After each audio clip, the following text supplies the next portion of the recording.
Hello guys, welcome back to my channel. So today we are making a cake and decorate it for the first time.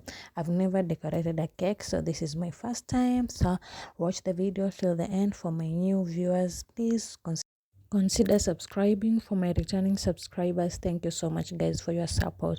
So watch the video till the end and see how I did it. You tell me how I did it.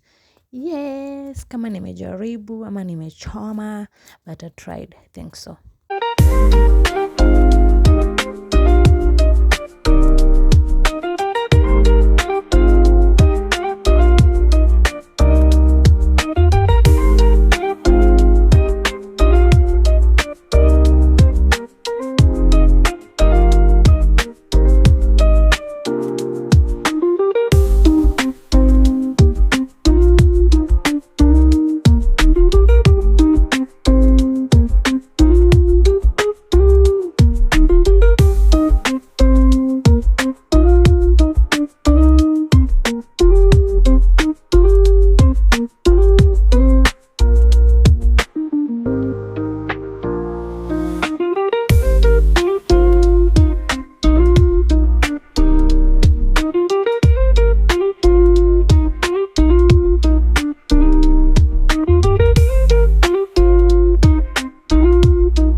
Thank you guys for watching. Please comment down if I've tried ama nimechoma, but I think I tried. See you to next.